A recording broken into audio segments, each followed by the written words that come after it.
പുറത്തിറങ്ങിയപ്പം ഹരീസ് കഴിക്കാൻ നല്ലൊരു കൊതി. അങ്ങനെ ഞങ്ങൾ സ്ഥിരം ഹരീസ് കഴിക്കാൻ വരുന്ന ഒരു കടയുണ്ട്.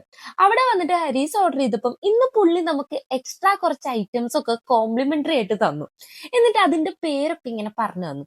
അങ്ങനെ അതൊക്കെ മേടിച്ചതിന് ശേഷം പുള്ളിക്കൊരു ടാറ്റയൊക്കെ കൊടുത്തിട്ട് ആദ്യം തന്നെ പുള്ളി തന്ന കറക്റ്റിയാണ് കുടിച്ചത്. അതിനുശേഷം ഓരോ ഐറ്റംസ് ആയിട്ട് ഇങ്ങനെ ട്രൈ ചെയ്യാൻ തുടങ്ങി. ആദ്യം ട്രൈ ചെയ്തത് മദ്രൂബ. ഇതൊരു സ്പൈസി ഫ്ലേവർ ആയിരുന്നു.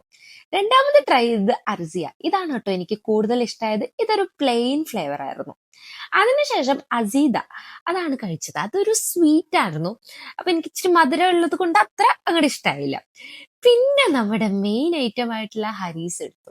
അയ്യോ, ആ ഒരു ടെക്സ്ചർ കാണുമ്പോ തന്നെ ഇങ്ങനെ കൊതി വരായിരുന്നു. നല്ല ഗോതമ്പും മട്ടനും നെയ്യും എല്ലാം കൂടെ ചേർന്നിട്ട് ഒരു പെർഫെക്റ്റ് ആയിട്ടുള്ള ഒരു ഹരീസ് ആയിരുന്നു. നല്ല ചൂടുണ്ടായിരുന്നു കേട്ടോ. അങ്ങനെ ഹരീസൊക്കെ കഴിച്ചതിന് ശേഷം നമ്മൾ പിന്നെ നേരെ അൽക്കാനയിലേക്ക് പോയി. ഷാരുവിന്റെ ഒരു ഫ്രണ്ട് വരുന്നുണ്ടായിരുന്നു. അപ്പൊ നമ്മൾ മീറ്റ് ചെയ്യാൻ വേണ്ടിയിട്ട് പോയതായിരുന്നു.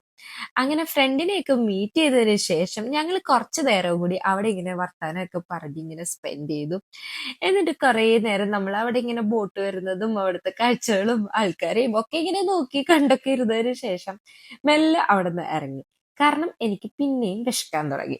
അപ്പൊ ഇനി എന്തെങ്കിലും നാടനായിട്ട് കഴിക്കാന്ന് പറഞ്ഞിട്ട് നേരെ നമ്മളൊരു നാടൻ കടയിൽ വന്ന് നല്ല മട്ടൻ ഗീ റോസ്റ്റും നല്ല ചൂട് അപ്പവും ചിക്കൻ 65ഉം ഒക്കെ കഴിച്ചിട്ട് പിന്നെ നേരെ നമ്മൾ ബീലബലിലാണ് വന്നത്. അവിടെ വന്നിട്ട് ഞങ്ങളുടെ ഫേവറേറ്റ് ഡെസേർട്സ് ഒക്കെ മേടിച്ച് ഞങ്ങൾ ഇതാ തിരിച്ചു പോയി.